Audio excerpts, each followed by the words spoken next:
Reflectivity होती है 99%, यानी जो चीज़ आ रही है 99% जो है, तो देखो साथ वो आ गया मतलब कैमरा खोल के साथ का, तो ये जो रिफ्लेक्टिविटी है 99% तक होनी चाहिए दूरबीन जो आपके खला में काम कर रही होती है। तो सिल्वर उसका वेरी 9N तक कोटिंग प्योरिटी होनी चाहिए। 9N मीन्स 9N की मीन बहुत ज़्यादा प्योर, इंतहाई प्योर। जितनी ज़्यादा प्योर होगी उतनी अच्छी रिफ्लेक्टिविटी होगी, ख्याल रखिएगा, ठीक है जी। तो ये थोड़ा सा इंट्रोडक्शन था। अब इन कोटिंग के अंदर भी एक और मसला आता है। कोटिंग तो कर दी चले आपने, आज इस कोटिंग के दौरान बाद मसले ये आते हैं कि आपके जो सबसेस का टेम्परेचर है, सपोज के रूम पे था, थोड़ी सी गर्म थी, आप जो आपकी जो कोटिंग थी वो थोड़ी सी हीटेड थी, मतलब जहाँ हीट होती है तो एवपोरेट होती है। आ गया नहीं, हुक्म खान को नहीं आया, हुक्म खान तो आया था, मुझे बताना। तो अब जब मैं बोला शीशा आपका कुछ और टेम्परेचर था, जब कोटिंग आई तो कुछ और टेम्परेचर थी, जब डिपॉजिट हुई तो टेम्परेचर डिफरेंस आ गया। इसमें क्या हो गया, जब टेम्परेचर डिफरेंस है तो ज़ाहिर है जो कोटिंग डिपॉजिट और शीशे का टेम्परेचर डिफरेंस, तो इसमें कोटिंग के अंदर स्ट्रेसेस आ जाते हैं, जिसे कहते हैं हम डिसलोकेशन पैदा हो जाती है। तो वो भी कंट्रोल करनी होती है। ये नहीं कि आप कोट करके चले गए, वो उसके तरीक़ार होते हैं, आप उसको पहले प्रीहीट करते हैं जो सिलसिला होता है, और उसको फिर मतलब के लिहाज से जहाँ भी पैरामीटर होते हैं, स्ट्रेसेस को रिमूव करना होता है कोटिंग के अंदर से। स्ट्रेसेस रहेंगे तो कोटिंग पील ऑफ हो सकती है, निकल जाती है, या उसमें कुछ डिस्कशंस होगी, तो जो बाहर से बीम आ रही है, जो भी बीम है, विजिबल बीम है, जो भी है, वो कुछ अब्जॉर्ब भी हो सकती है, या रिफ्लेक्ट बैक भी हो सकती है, जो अनवांटेड होती है। इन सब को देखना पड़ता है। तो ये तो होगी फिल्म कंपोजिशन के अंदर बता दिया मैंने। सिंगल लेयर भी हो सकती है, मल्टी लेयर भी हो सकती है, 2 लेयर भी हो सकती है, 3 लेयर भी हो सकती है, डिपेंडिंग ऑन आपकी जो आमतौर पे जो खला में जो जितनी भी दूरबीन से जो लगी हुई है बाहर, वो ये कोशिश करते हैं कि जितना भी सिग्नल आ रहा है उसको मैक्सिमम एब्जॉर्ब करें, रिफ्लेक्ट बैक ना हो। 100% वो एब्जॉर्बन लेने की कोशिश करते हैं, अप्लाइंग डिफरेंट टेक्निक्स, ताकि मैक्सिमम जो भी जो दूर गैलेक्सी है या जो सितारा है उसको सही साथ देख सकें, उसकी लाइट वहाँ जो आ रही है। अच्छा, अब नेक्स्ट पॉइंट जो है आपके पास वो है फिल्म थिकनेस। अब नेक्स्ट जो प्रॉपर्टी इसकी है वो है, इसको मैं नंबर दे देता हूँ, इसको ए कर देता हूँ, इसको बी कर देता हूँ, ताकि ये डेफिनेशन हो जाए। ये आपका पास है फिल्म क्या चाहिए, फिल्म कंपोजिशन हो गया, फिल्म थिकनेस।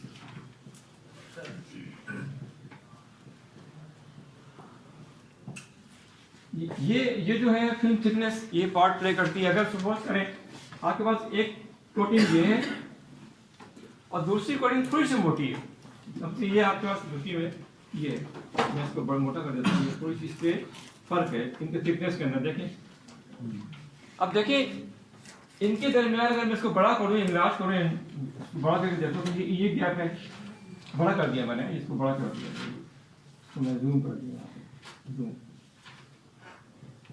इसको बड़ा करो तो इससे बड़ा गैप है। अभी देखिए मैं क्यों बताने लगा आपको, ये लाइट कहाँ से आ रही, ये आई रिफ्लेक्ट बैक हो गई, दूसरी आई नीचे एब्जॉर्ब हुई लेयर, और फिर इसके साथ बराबर होना चाहिए था, ठीक कर लो।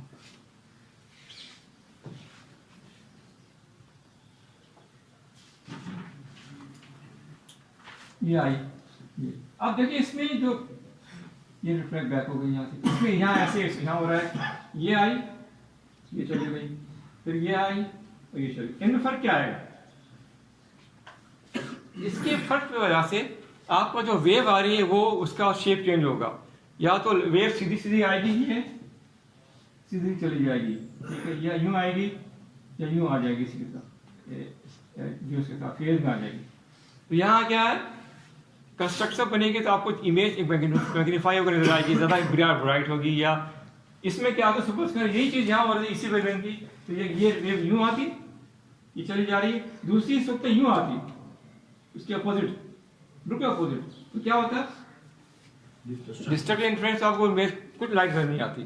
तो थिकनेस वेरी करेंगे तो आपके पास डिफरेंट तरह के आपके पास इमेज पॉइंट मिलेंगे, इंटेंसिफाइड लाइट भी मिलेगी या डार्क लाइट भी मिलेगी जो देख नहीं सकते आप। थिकनेस ये काम करती है। इसके अलावा इसके अंदर जो थिकनेस के अंदर जो इसका रिफ्रैक्टिव इंडेक्स भी चेंज होता है बरसात थिकनेस के साथ, वो अलग है, पानी उसकी जरूरत नहीं है। तो ये फिल्म थिकनेस इंपॉर्टेंट रहती है। रिफ्रैक्टिव इंडेक्स आप कैलकुलेट करते हैं यूजिंग दिस अगेन, जब ये जाते हैं निकाले इसकी जो थिकनेस वगैरह वो सब आपको सॉफ्टवेयर दे देता है कि ये थिकनेस होगी, ये रिफ्रैक्टिव इंडेक्स होगा, तो आपको ये मटेरियल का इस्तेमाल करेंगे बनेगा। तीसरी बात जो आती है वो है आपके पास थर्ड पॉइंट, फिल्म स्ट्रक्चर। ये भी बड़ा इंपॉर्टेंट पॉइंट है। स्ट्रक्चर का मतलब क्या? थिन फिल्म का ये बात हो रही है, थिन फिल्म स्ट्रक्चर, इसका मतलब क्या है? थिन फिल्म स्ट्रक्चर मीन्स उस थिन फिल्म के अंदर स्ट्रक्चर क्या बना हुआ है। अच्छा ख्याल रखिएगा, चाहे कितनी ही थिन हो उसका अपना स्ट्रक्चर है। अब मैं इसको मैग्नीफाई करता हूँ। स्ट्रक्चर मतलब क्या है पहले देख लेते हैं।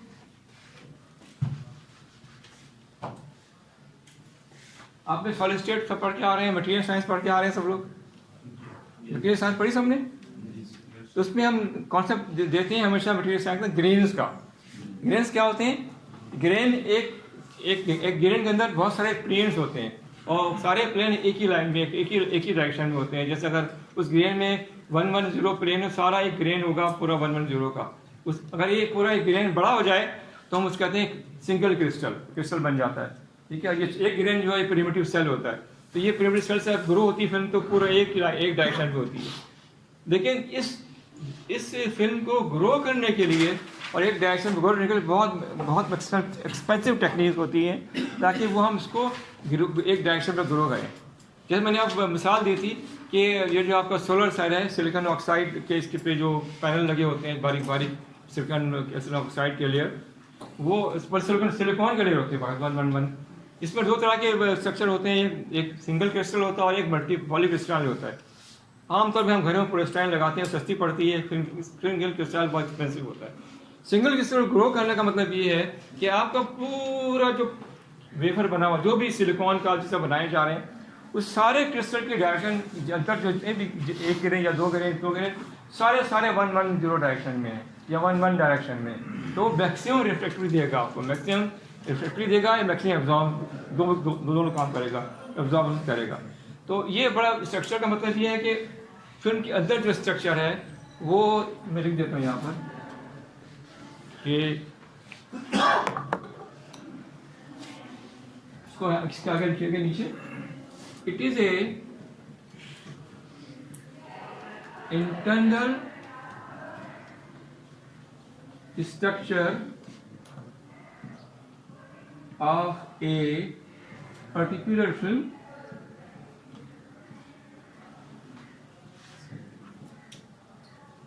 in which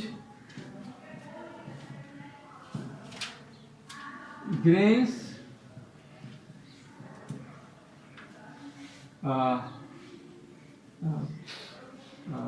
takes important position. Within a grain,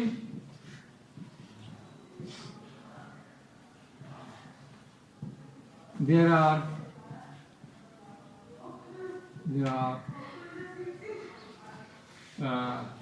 atomic planes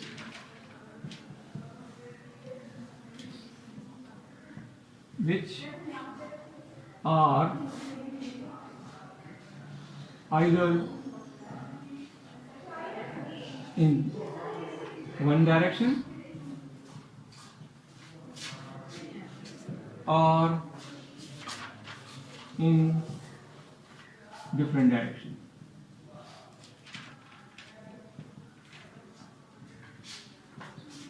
Means one direction means सारे एक ही प्लेन एक ही डायरेक्शन 110 या 110 सब होंगे, इसमें मिक्सिमम होगा। ठीक है जी। तो ये कैसे निकालते हैं यूजिंग, हम अब टेक्निक देखेंगे आगे, एक सारी टेक्निक हमारी आएगी जो कि हम पढ़ेंगे आगे, कैसे इसको डिटरमिन करते हैं कि ये कौन सा प्लेन है, वहाँ पता चलेगा। तो ये एक प्रॉपर्टी थी। दूसरी प्रॉपर्टी क्या है, इसके अंदर जो ग्रेन है उसकी विथ इन दैट, या देखो विथ इन देख लिया आप, अपनी ग्रेन की डायरेक्शन क्या है। मिसाल के तौर पर इसको मिसाल समझ लीजिए कि मैं यहाँ लिख दूँ पहले इसको मैं करूँ कि शेप ऑफ ग्रेन।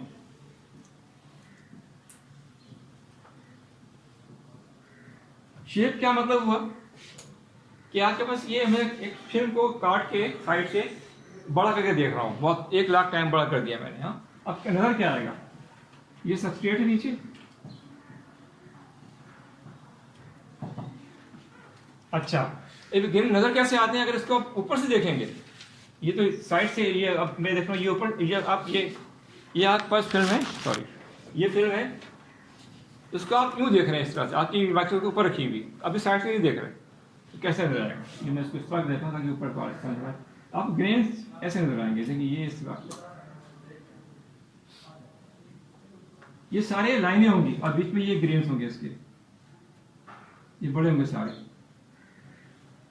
ये हाईली मैग्नीफाइड देख रहे हैं आप, इतनी भी और डायरेक्शन भी हो सकते हैं। और तो इसके अंदर जो विद इन दैट है, ये जो डिफरेंट तरह की लाइन आप देख रहे हैं ब्लैक, ये ये पूरा एक ग्रेन है, ये पूरा एक ग्रेन है, ये पूरा एक ग्रेन है, ये पूरा ग्रेन है, ये स्ट्रोक लगा रहे हैं आप तो ये एक ग्रेन है और यहाँ एक ग्रेन, और फिर जहाँ लगा लेंगे। देखें ये जो लाइनें बताई हैं मैंने, ये इस वक्त डिफरेंट डायरेक्शन में बता रही हैं।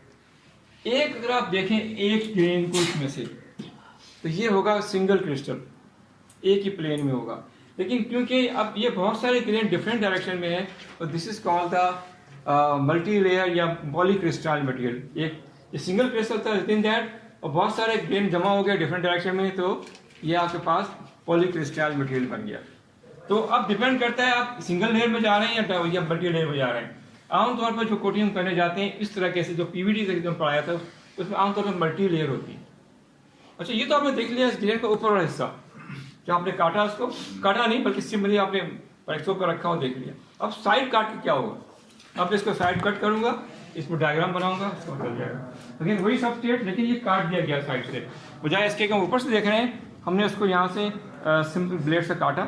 उसका तरीका होता है काटने का, क्योंकि ये सवाल ये पैदा होता है कि इतनी नाजुक फिल्म है, ये तो ब्लेड से तो ख़राब हो जाएगी। करते क्या है उसका तरीक़ाकार, टेक्निक है ये कि जब आप कोटिंग करने जा रहे होते हैं उससे पहले पीछे एक ना कटर से पीछे एक थोड़ी सी झरी लगाते हैं, झरी के अंदर ये निशान जो काटते हैं ना शीशे वाले, निशान लगा देते हैं। ठीक है, आप कोटिंग इस पर कर देते हैं ऊपर से।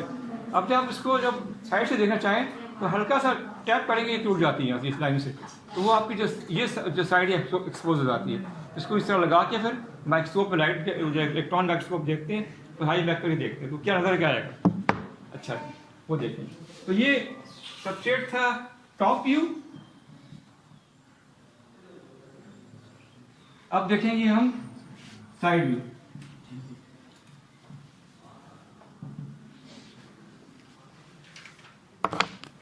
ओके, ये अगेन सबस्ट्रेट ऐसे आ गया, ये कटा और आपने कट किया ऊपर से।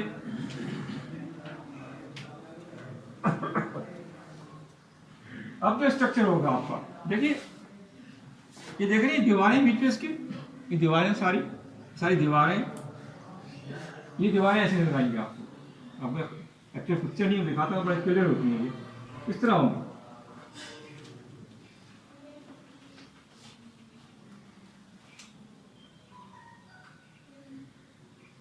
इस तरह फर्क दोनों में देखें, ये हिस्सा ये ऊपर वाला है, इसके नीचे ये हिस्सा इतना ग्रो हुआ यहाँ तक, और ये ख्याल है इसकी जो थिकनेस है वो फ्यू माइक्रोन है, बहुत मतलब 1 माइक्रोन से भी कम है।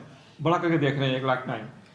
अब इसके अंदर आप देखें तो ये जो दीवारें हैं, ये दीवार बीच में इसके दरमियान वो दीवारें ये है आगे ये दीवारें, ठीक है जी। तो ये कहलाती है दीवारों को, कहते हैं नाम आप पढ़ा होगा मटेरियल साइंस में, क्या कहते हैं इसको? दीवारें मैं उर्दू में कह रहा हूँ, इंग्लिश में क्या कहते हैं? Grain boundaries. ग्रेन बाउंड्रीज कहलाती है, दिस ऑल ग्रेन बाउंड्रीज। ये आपकी जो है जितनी भी ये जो लाइनें ये ग्रेन बाउंड्रीज है, विद इन दैट उसके अंदर ग्रेन, तो ये आपकी ग्रेन है। और ये लाइनें जो है, ये जो लाइनें हैं, दीज आर ग्रेन बाउंड्रीज। ठीक हो गया। तो ये ग्रेड वाटर ये ग्रो हो रहा है। अब ये भी डिपेंड करता है ग्रो कैसे हो रही है, टेढ़ी मेढ़ी हो रही है, सीधी हो रही है।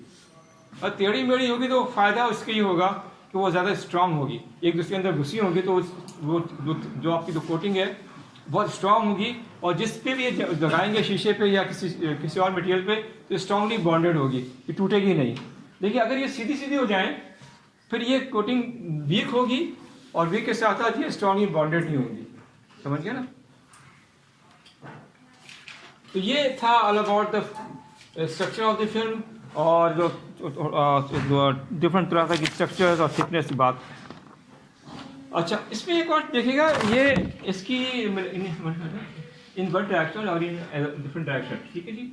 हम इसे कहते हैं, इन डायरेक्शन को कहते हैं अपनी ज़बान में फिजिक्स की orientation, orientation of grain of plane of atomic plane.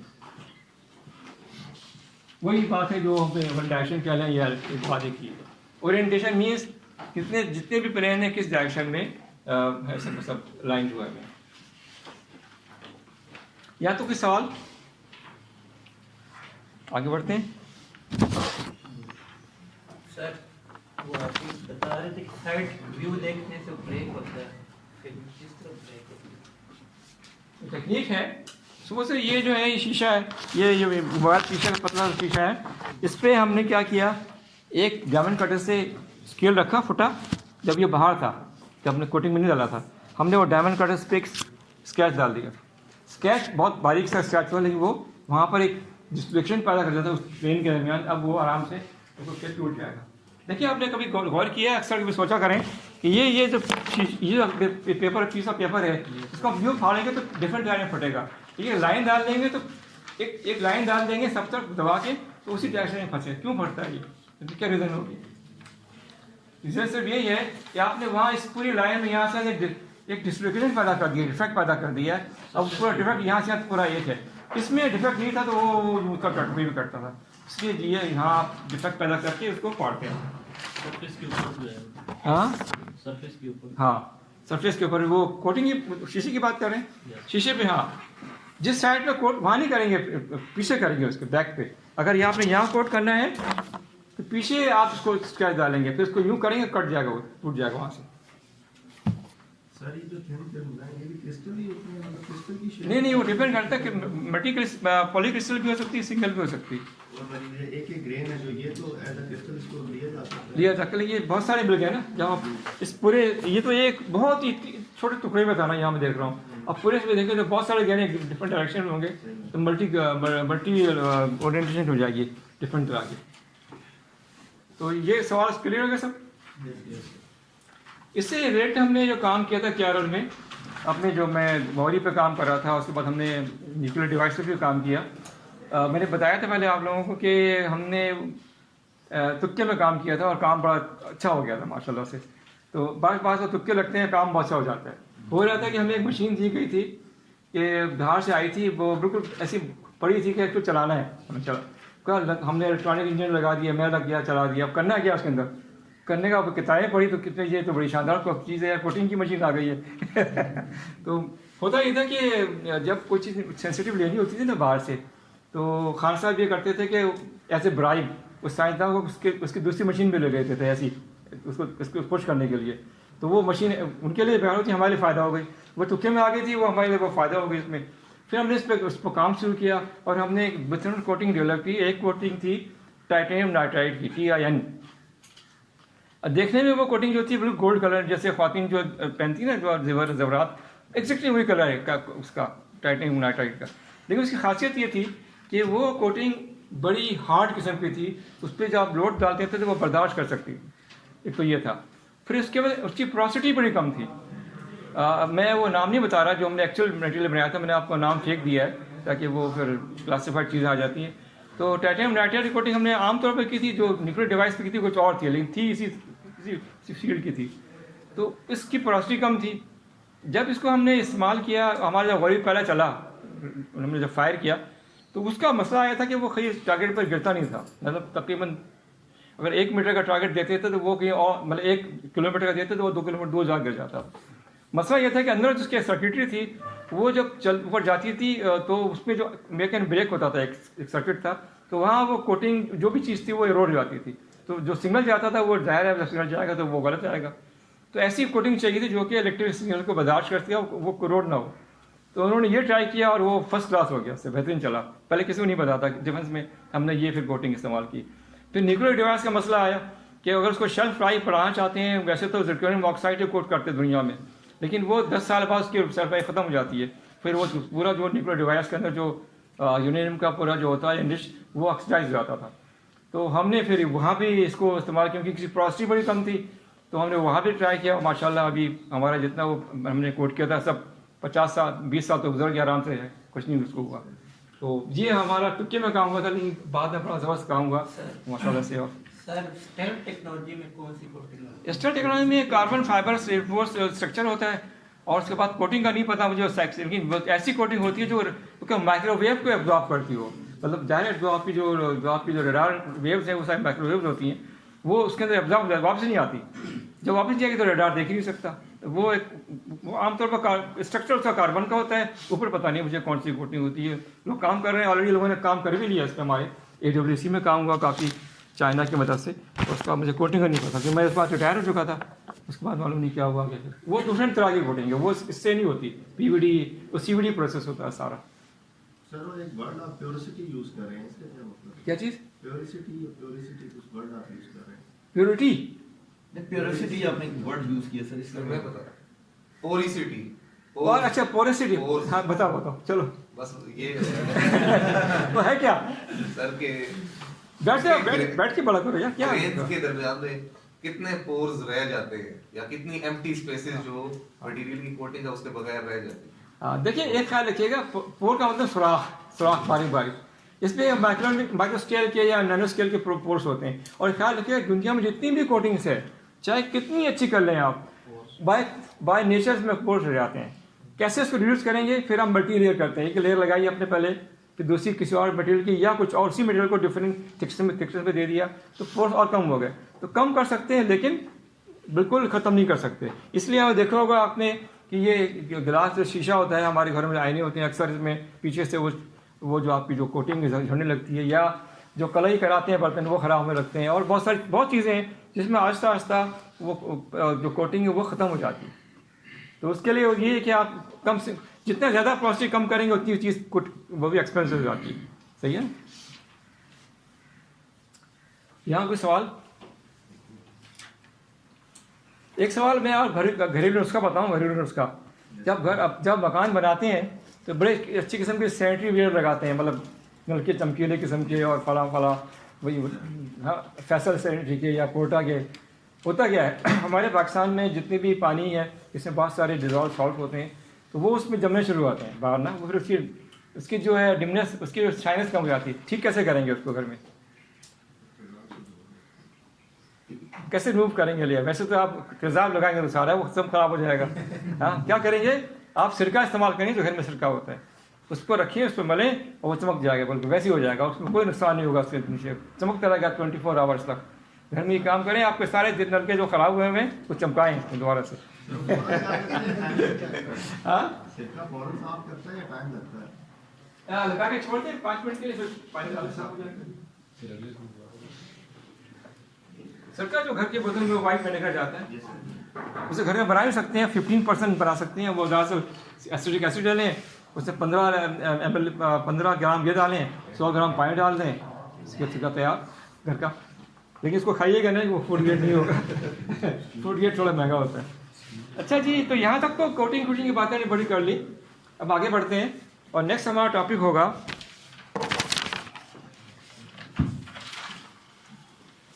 Carbon, जो कि अब आगे कार्बन नैनो ट्यूब होगा, लेकिन पहले कार्बन के बारे में पढ़ लें। ये सब मैं लिख लिया है।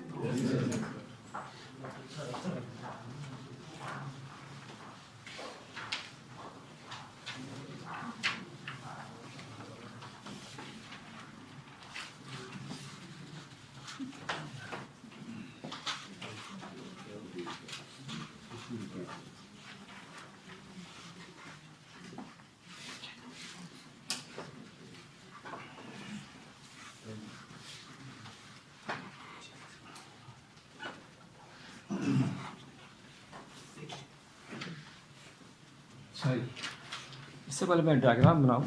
ड्राइंग्स की अच्छी से बच्चे को ड्राइंग बच्चा बनाता है कोई सिया बच्ची से कोई ड्राइंग बना सकती है? किसी को नहीं पता ड्राइंग क्या बनानी है? चलो मैं खुद बना लेता हूँ कि मैं एक स्ट्रक्चर बना रहा हूँ पहले। असल में मेरी ड्राइंग बहुत ख़राब है, अच्छी नहीं है। ये एक बेंजीन रिंग है जो पढ़ते आ रहे हैं, लेकिन इसको जोड़ेंगे ज़्यादा लाइन से क्योंकि ये सब इक्वल होना चाहिए। लेकिन मेरी ड्राइंग ख़राब है तो ये छोटे बड़े बड़े हो जाएंगे। यहाँ पर बना रहे भी आगे इसके इस्तेमाल होना है। अच्छा जी, यहाँ से इसको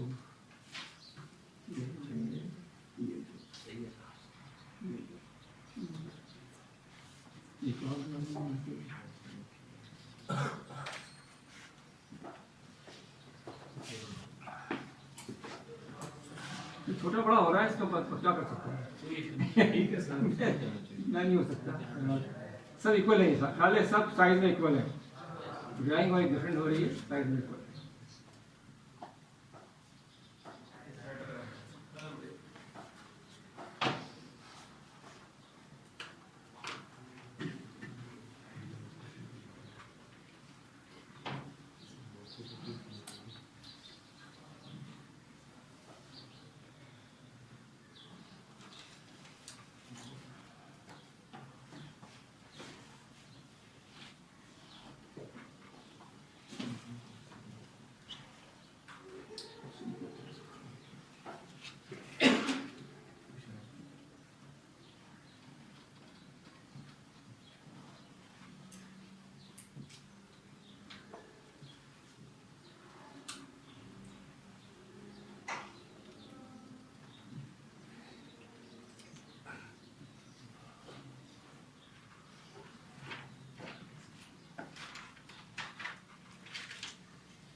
अच्छा,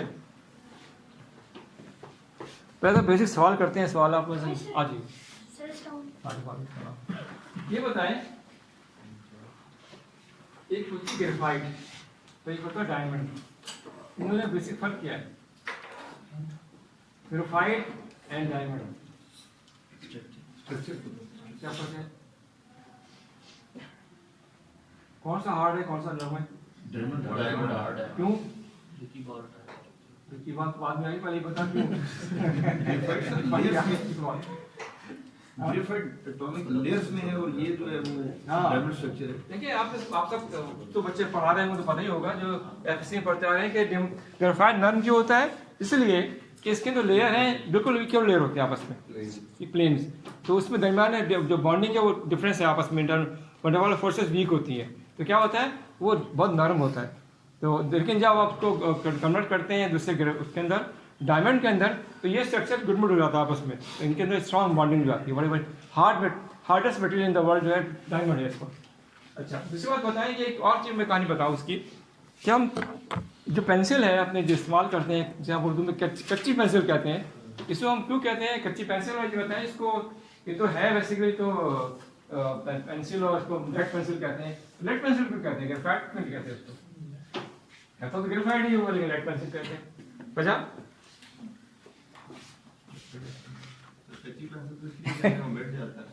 तो वो तो ठीक है, लेकिन why it is called lead pencil not graphite pencil? Graphite ही कहते हैं। आए अभी वो कुमार छुट्टी की है, शादी का है, शादी को बोलो मेरे पास आ जाओ।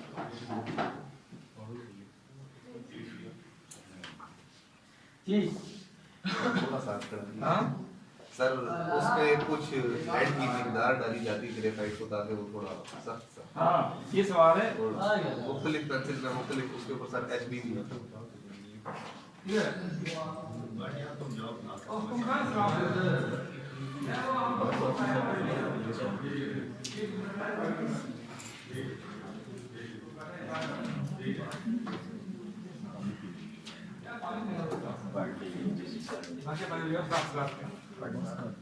सवाल था जी। हाँ, ये जो ग्रेफाइट होता है ना, इसमें लेड डाला जाता है पुराने अभी नहीं है, पुराने जो पहले कहते थे वो नाम पड़ गया लेड पेंसिल, अब नहीं, अब जो ग्रेफाइट ही है।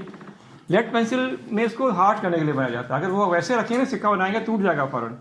देखा होगा आपने अक्सर पेंसिल जो है जो जिसके नंबर एस वैल्यू की होती है, जितनी वो राउंड वाली होगी वो जल्दी टूट जाती है, तो इसलिए इसमें एड दिया गया। लेकिन अपनी मसला रिसर्च ही हुई कि जब स्कूलों में ये पेंसिल बच्चे इस्तेमाल करते थे, अब जाहिर है बच्चे पेंसिल इस्तेमाल करके मुंह में डालते भी थे, अक्सर उनकी आदत होती है, तो वो उससे लेड उनके बॉडी में चला जाता था। तो बच्चों को इससे ये नुकसान हुआ कि बच्चों का दिमाग जो था वो लेड डिपॉजिट की वजह से बहुत लाइट क्वांटिटी में था, ppm में लेवल में था, लेकिन उनका दिमाग की जो साइज थी पढ़ने की वो कम हो गई। तो फिर उन्होंने देखा, रिसर्च किया, मालूम चलो वाकई ये जो लेड है इसको निकाल कर किसी और से रिप्लेस करें। फिर रिप्लेस करके मुझे पता नहीं क्या डालते हैं, लेकिन नाम उसका लेड पेंसिल ही कराता है।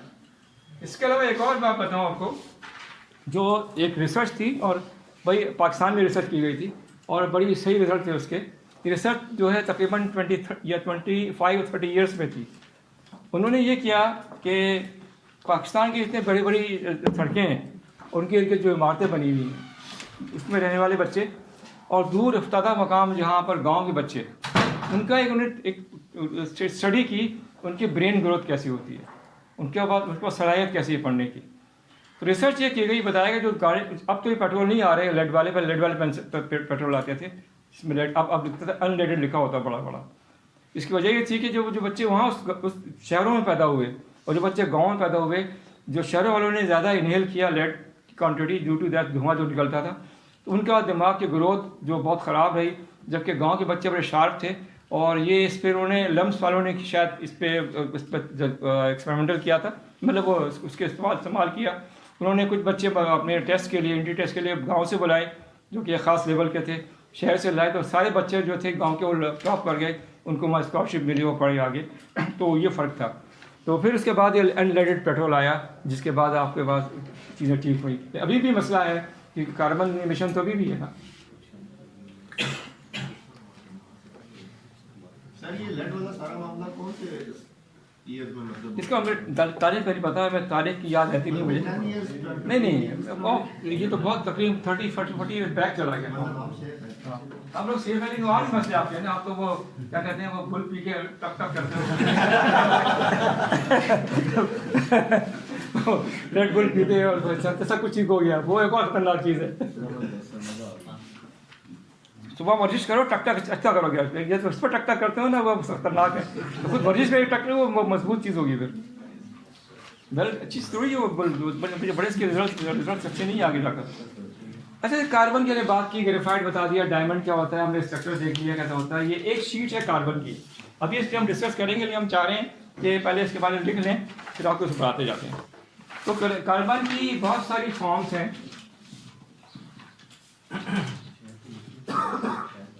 कार्बन एक कहते हैं, कराते हैं allotropic forms. Allotropic forms of any material, क्या मतलब होता है इसका? यार केमिस्ट्री नहीं पढ़ गया है सब लोग, एमफिल करने आ गए। डीएससी में पढ़ा केमिस्ट्री, ये एफिक्स की बात है सारी, मैं तो मैट्रिक में पढ़ रहे हैं आप लोग। Same atomic number different structure, हाँ एटॉमिक नंबर सेम होता है, स्ट्रक्चर डिफरेंट होता है। हाँ, तो सही बताया आपने। ऐसे मटेरियल जो कि सेम मटेरियल से बने हों लेकिन प्रॉपर्टी डिफरेंस हो, मतलब खास तौर पर आपने कार्बन के ले लिया, कहीं कार्बन ग्रेफाइट में भी है, क्या कार्बन डायमंड में भी है, कहीं कार्बन पॉलिस्टाइन कार्बन भी है, एम्बार्फर कार्बन भी, सारे एक ही मटेरियल के डिफरेंट फॉर्म है। तो ऐसा मटेरियल जिनकी डिफरेंट फॉर्म पाई जाती है, उससे मटेरियल सेम हो, जो आपका allotropic forms of that material. अच्छा जी, कार्बन में कौन कौन से फॉर्म आएंगे देखें, पहले देखें। पहले आएगा जनाब डायमंड, जो कि हम बताया इसका स्ट्रक्चर जो होता है बहुत, ये बहुत सारी बहनें जमी आपस में गुलबद हुई होती हैं। दूसरी बात है ग्रेफाइट, ठीक है। फिर है इसको समझे ये फ्लोरीन, इसको देखिए ये क्या चीज़ है, फ्लोरीन। इसकी चौथी फॉर्म है एम्बॉर्फस कार्बन।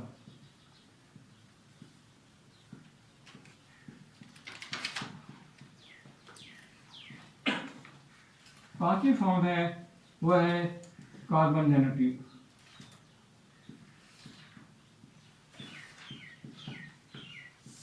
That is CNT। अब देखिए डायमंड क्या चीज़ है बताया आपको मैं, डायमंड क्या है भाई? It is a hardest form of the carbon whose structure is random structure। तो वो ये जो यही होगा सब कुछ, बहुत सारी शीटें आपस में गड़बड़ हुई हो।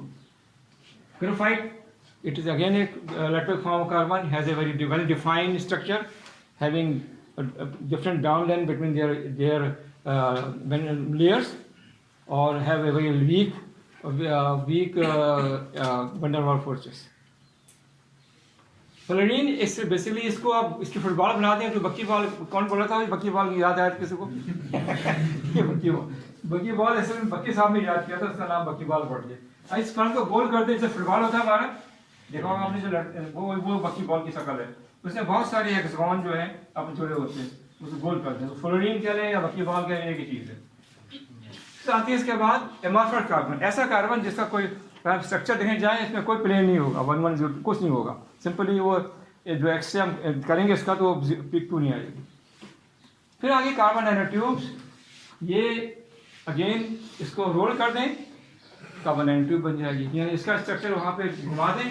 इस शीट को अगर ये शीट पूरी बेंजीन की तो एक शीट थी, इसको घुमा दें तो कार्बन नैनोट्यूब बन जाएगी। और एक कार्बन नैनोट्यूब का जो डायमीटर है वो तकरीबन समझें कि नैरो स्केल में होगा तो कई 1000 करीब आपकी एक बाल के अंदर आ सकती है, जो आपकी जो एक बाल में जा सकती है आपके ह्यूमन ईयर के अंदर। सर इसमें ग्राफीन नहीं होगी? ग्राफीन एक सिंगल वो अलग है, ग्राफीन चले वो इसमें आ जाती है, लेकिन हम कर लेते हैं। चले इसका क्या एक फॉर्म और है ग्राफीन जो आजकल पिछले 10 सालों में याद हुई है, it is a single sheet, एक शीट पूरी है वो ग्राफीन है। अच्छा आप ये ख्याल रखिए, मैंने एक चीज़ बताई, डायमीटर, डायमीटर को उर्दू में क्या कहते हैं? आपको आना चाहिए उर्दू। उत्तर। और रेडियस को नहीं निस्फ उत्तर, किसने बताया तो वो होगा शायद सर्कमफ्रेंस। गद्दास वो क्या चीज़ है?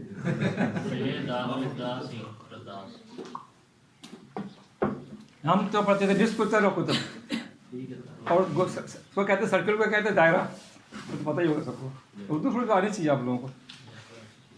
तो ये फॉर्म है एटॉमिक फॉर्म ऑफ कार्बन। लेकिन हम पढ़ जाएंगे CNTs के बारे में।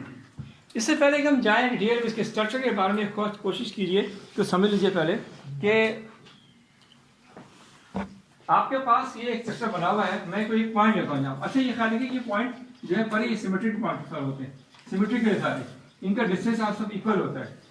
अच्छा हम पढ़ते आ रहे हैं अपने कार्टेशियन कोऑर्डिनेट के अंदर, ये हमेशा पढ़ते आ रहे हैं x y z, और हम देखते हैं ये पॉइंट होंगे सारे x y होंगे, ठीक है, ये सारे पॉइंट x y होंगे। ये पॉइंट क्या होंगे बताएं? x 0 होंगे, ये पॉइंट क्या होंगे? ये y 0 y होंगे, ठीक है जी, 0 y होंगे। समझ आ रहा है मेरे कारण? अच्छा अब समझे यहाँ पर एक पॉइंट और इसके साथ इसमें और चीज करते हैं हम, वो हम पढ़ते आ रहे हैं फिजिक्स में होते हैं पोजीशन वेक्टर। क्या बताता है वो? डायरेक्शन ऑफ क्या? पॉइंट। हाँ ठीक है, यानी एक होता है पोजीशन वेक्टर जो हम लिखते हैं इस तरह r = xi + yj + z। ये आपको ऐसे जाना चाहिए, तो मैट्रिक की बात थी। ये बताता है यानी कि i डायरेक्शन में x कितना चला, y कितना चला, ठीक है। हम इस वक्त देख रहे हैं सिर्फ 2 डायरेक्शन, इस ये बोर्ड पे बना हुआ है, और ये हमेशा 2 डायरेक्शन देखेंगे इसको हम, और हम देखेंगे x y डायरेक्शन। मैं एक कोई पॉइंट चूज कर लूँ यहाँ,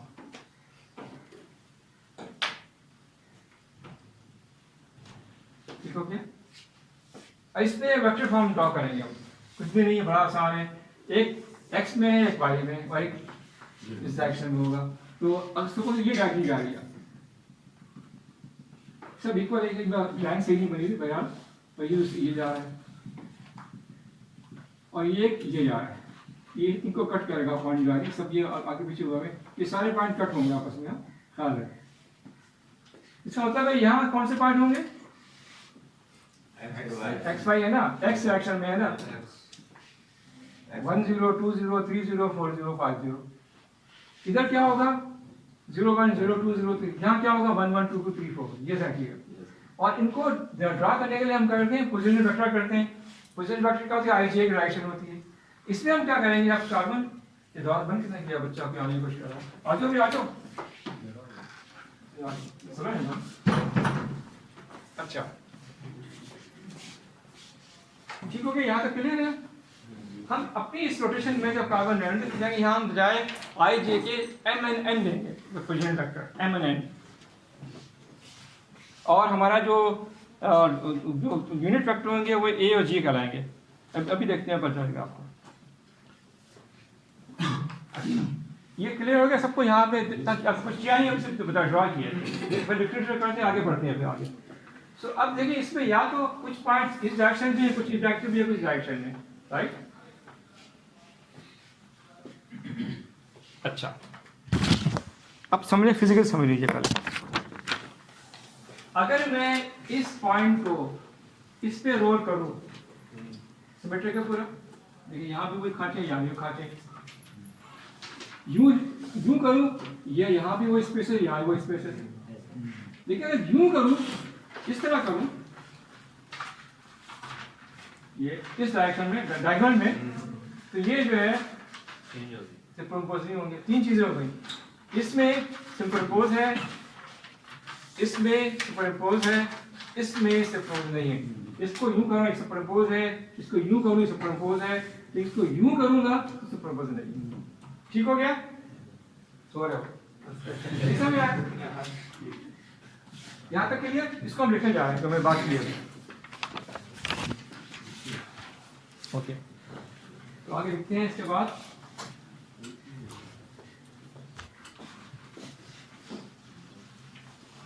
okay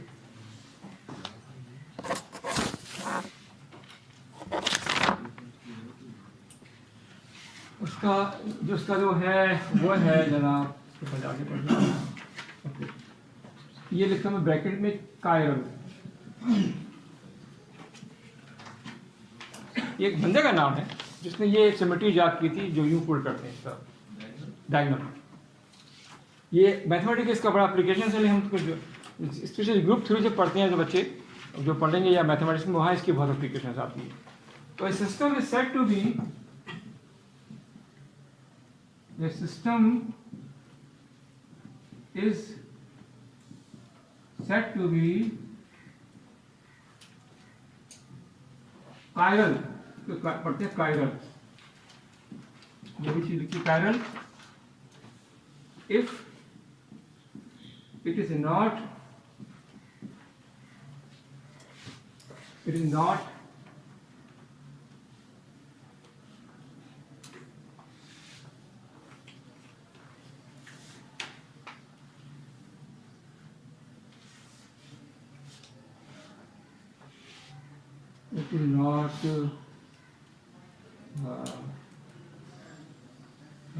coincides with its mirror image.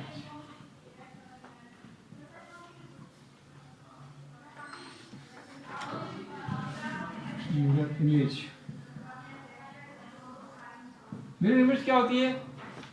ये जो कोने हैं देखिए, ये इसकी मिरर इमेज है, एक जैसे सेम सिमेट्रिक है। इस तरह ये साइड जो है, ये साइड की मिरर इमेज है, लेकिन इस साइड यूं कहीं ये साइड मिरर इमेज नहीं बनती। जो सिमेट्रिक चीजें हैं सारी किसी इमेज बनेगी, तो इन सिमेट्रिक चीजें उससे इमेज बनेगी नहीं, और आपस में सुपरइम्पोज नहीं होगी। ऐसी चीजें जो सुपरइम्पोज होती हैं वो सिमेट्रिक कहलाती हैं, जो सुपरइम्पोज नहीं होती वो अनसिमेट्रिक कहलाती हैं।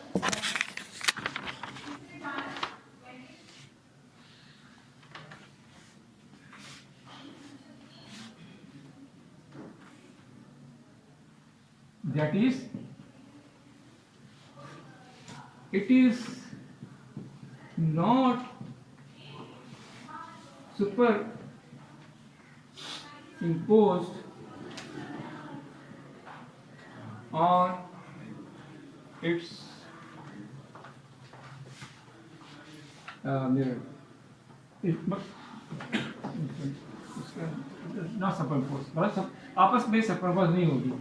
एक जैसी मेरी इमेज नहीं है, ये इसके सुपरपोज होती है, ये इसके सुपरपोज हो रही है, ये इसके सुपरपोज हो रही है, ठीक हो गया। तो a system is said to be a chiral if it is not coincide with its image, that is आपस में अनसिमेट्रिक हो।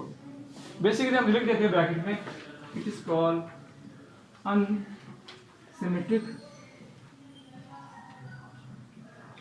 इमेज, ठीक।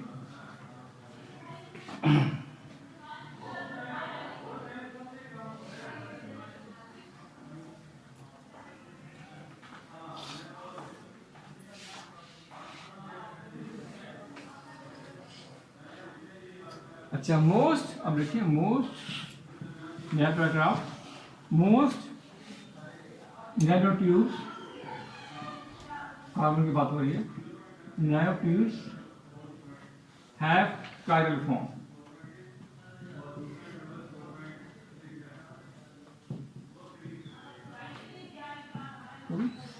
बहुत ज़्यादातर जो देख वो आपस में सिमेट्रिक नहीं होती। their structure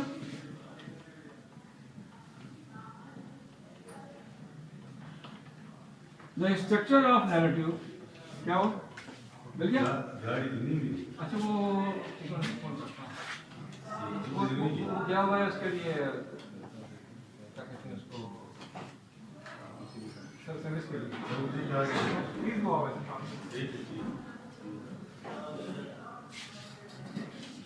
कैसे हो, क्या है, ठीक है doctor.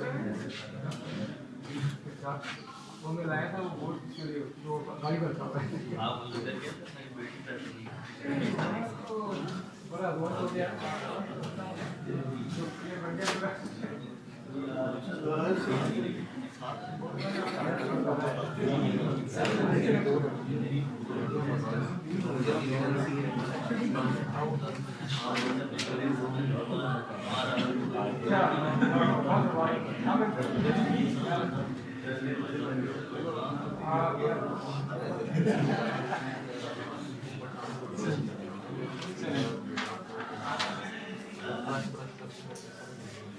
The structure of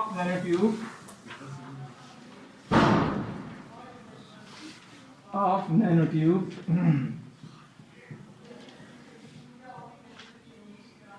is accomplished by a chiral vector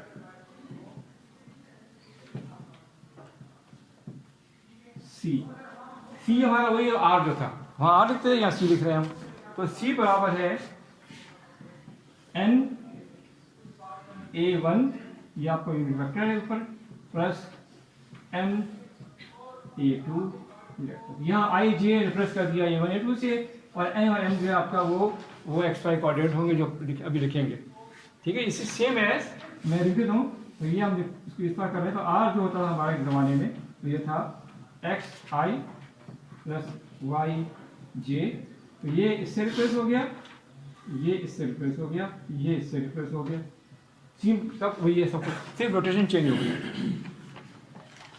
यहाँ तक कोई कॉन्सेप्ट क्लियर है सर?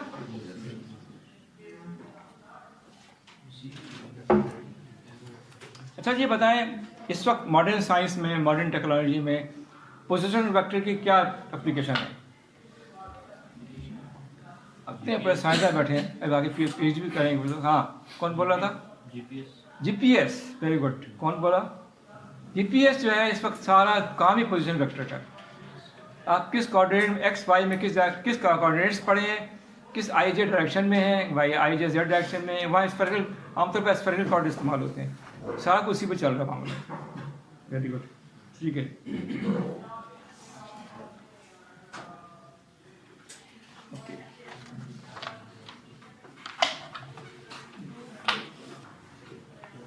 सो आगे पढ़ते हैं, लिखते हैं बल्कि, where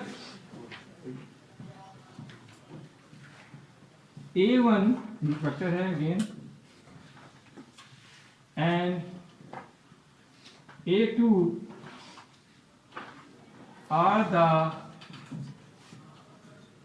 unit base cell vectors of graphite.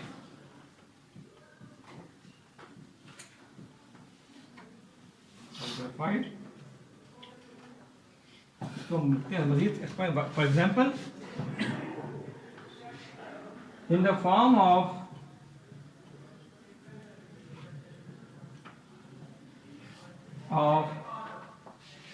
graphene sheet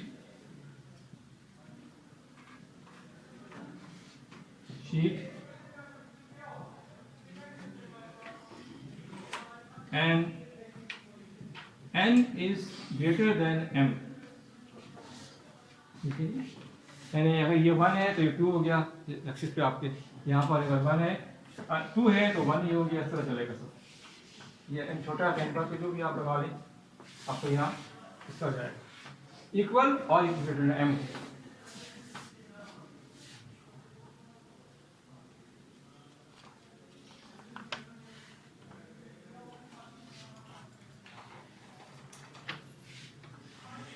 ख्याल है ये कंडीशन है ग्राफीन शीट की मैथमेटिकली, जिसमें ये n जो है हमारा x है, x एंड y है, ठीक है। हमेशा ये बड़ा होगा छोटा होगा, ये छोटा होगा ये बड़ा होगा छोटा साइज। ये आप जब भी ये फॉर्म होगी फिर इससे मतलब ये बता रहा है कि आपके दरमियान इनके दरमियान जो पॉइंट्स हैं वो डिफर करेंगे। ये पॉइंट जो बने हुए सारे ये पॉइंट सारे जो है हमें एक पॉइंट ये अलग अलग वैल्यू देगा अपनी, इसमें ये कंडीशन फिट करी होगी ग्राफीन होगी। असल में ये जो हम कर रहे हैं ना पॉइंट, ये इतना इंपॉर्टेंट नहीं है, इसकी एप्लीकेशन इंपॉर्टेंट इसलिए है कि जब हम नैनो ट्यूब बनाए जाते हैं, नैनो ट्यूब कुछ पॉइंट्स ऐसे होते हैं जो कंडक्टिंग होते हैं, कुछ नॉन कंडक्टिंग। ऐसे तो ग्रेफाइट पूरा कंडक्टिंग है, लेकिन उस पॉइंट के ऊपर ऐसा फिजिक्स आती है कि वो कंडक्टिंग होंगे या नॉन कंडक्टिंग होंगे। तो कंडक्टिंग पॉइंट पे क्या करेंगे आप, अपने जो नैनो ट्यूब को इस्तेमाल करेंगे वहाँ जाके वो चीज़ों को अटैच करेंगे, उसका केमिकली सब चीज़ें होती हैं, हम डिटेल में नहीं जाएंगे। तो वहाँ जैसे मिसाल के तौर पर आप चाहते हैं कोई मेडिसिन के लिए इस्तेमाल करना है उसको, तो कुछ पॉइंट ऐसे होंगे जहाँ पर वो मेडिसिन जो पर्टिकुलर मेडिसिन होगी उसकी स्ट्रॉन्ग बॉन्डिंग होगी इन पॉइंट के साथ, तो पॉइंट डिटरमिन करने होते हैं। तो वहाँ वो स्टिक हो जाती है, फिर वो देखकर पूरा ट्यूब अंदर बॉडी में जाती है और वो मूव होती है और वो वहाँ जाके रिलीज होती है। तो इसको स्टिक होना ज़रूरी, क्योंकि ये पूरी जो नैनो ट्यूब ये पोरस है ना, इसमें दवाई डालेंगे वैसे तो निकल जाएगी। आपने इससे सवाल पहले किया था मुझसे, तो ये अटैचमेंट करते हैं उसको, उसके वंडरफुल फोर्सेस से अटैचमेंट करते हैं यूजिंग सम केमिकल ज़ाहिर तरीका होता है, उससे तो दवाई वो अटैच रहती है अंदर, निकलती नहीं बाहर, और मूव करती है फिर बॉडी को। अच्छा, तो वो कौन से मटेरियल है जो कायरन शेप में भी सिमेट्रिकल? नहीं, कोई ऐसा मटेरियल नहीं, सिमेट्रिकल कायरन सिमेट्रिकल है ही नहीं, कैसे होगा? सिमेट्रिक का मतलब ये या तो n इक्वल टू जो आपके जो कोऑर्डिनेट बराबर है, या y बराबर n x के हो या y के बराबर, वो सिमेट्रिक होंगे। लेकिन जब y बराबर x से नहीं होगा तो सारे n सिमेट्रिक होंगे, बल्कि एक 0x हो, एक 0 y0 हो, या x0 या y0, ये पॉइंट सारे सिमेट्रिक होंगे। लेकिन ये जो 1 1 2 2 3 ये कभी सिमेट्रिक नहीं होते। इसका वो ग्रुप थ्योरी में इसकी एप्लीकेशन है, हम उसको बल्कि इसकी पूरी थ्योरी हम उसको जानी जाए वहाँ है।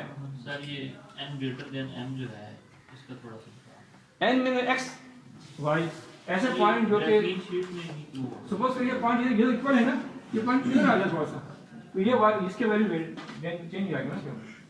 ये पॉइंट इक्वल सारे इक्वल है, देखिए 1 1 2 3 इस पॉइंट पे आएंगे 1 1 2 2 3 3। सर वो कह रहे हैं कंडीशन क्यों अप्लाई कर, कंडीशन ग्रेफीन शीट के लिए क्यों है?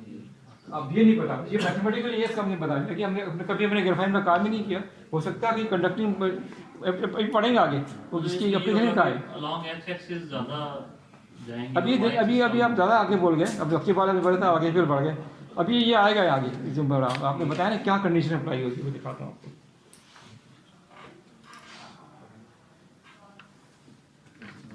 अच्छा, ये आगे लिखते हैं।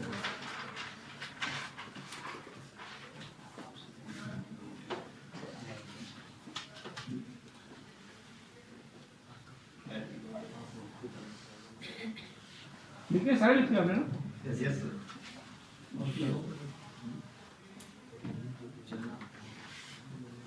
सर ये लिखिए किसी यूनिट वेक्टर का मैग्नीट्यूड कैसे निकालते हैं? क्या करते हैं? चले इसको डायरेक्शन कैसे निकालेंगे? मॉड निकालेंगे उसका, मॉड निकालते हुए निकालते हैं ना, बेसिक करते हैं उसको, वही करेंगे अपना। So the magnitude of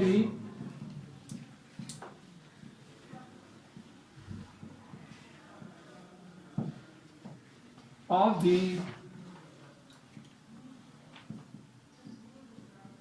unit cell vectors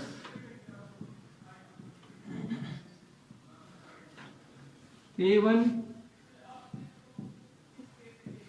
and A2, ये हमारे केस में आइडिया J है, आपको पढ़ते आ रहे हैं, of graphite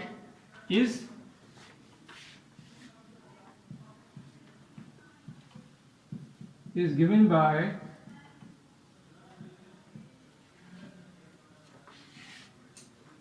A1 mod of A1 is equal to mod of A2 is equal to A, and this is equal to 0.246. अब A आपको बताया A B क्या थे? A B आपके ये A डायरेक्शन में था, ये B डायरेक्शन में था, तो उसका मॉड ले रहे हैं आप। ये क्या चीज़ है? इनके दरमियान में इंटर बॉन्ड डिफरेंस है ना आपस में, ये बता A1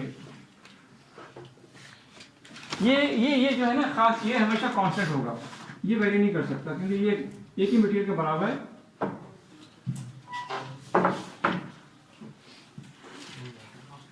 अच्छा मुझे याद आया, मैं बोर्ड से मिटा रहा था, कार्बन नैनो ट्यूब्स को जब भी आप हैंडल करें तो नेवर टच इट, हमेशा ग्लव्स पहने, ग्लव्स भी पास में पहने अच्छे किस्म के जो होते हैं, जो डबल ग्लव्स पहने, क्योंकि जस्ट लाइक ये वायरस है, ये आपके जो हाथ हैं इसके पोर्स के दरमियान से गुजर जाते हैं जितने भी nano particle including carbon nano tube, तो बॉडी में चले गए तो फिर वो आपको पता नहीं क्या होगा। इसलिए इसको हमेशा आप जब भी काम करें, अभी लैब में मैंने कहा हुआ है इनको कि इतने इतने ग्लव्स पहने जो भी हैंडल कर रहा हो नैनो पार्टिकल्स या कोई नैनो ट्यूब, तो हमेशा उसको कंट्रोल में रखिए अपने चीज़ों को पहने, कि ये बहुत ज़्यादा छोटे होते हैं, नज़र भी नहीं आते, बाद में फ्लोट कर रहे होते हैं, तो उसको बहुत कोशिश की जाती है कि इसको आप उसको ऐसी जगह काम करें जहाँ की बाहर एग्जॉस्ट लगा हो तो वहाँ हैंडल कर रहा हो, ऐसा नहीं कोई चीज़ें वापस आ रही हो, वो बाहर निकल रही हो।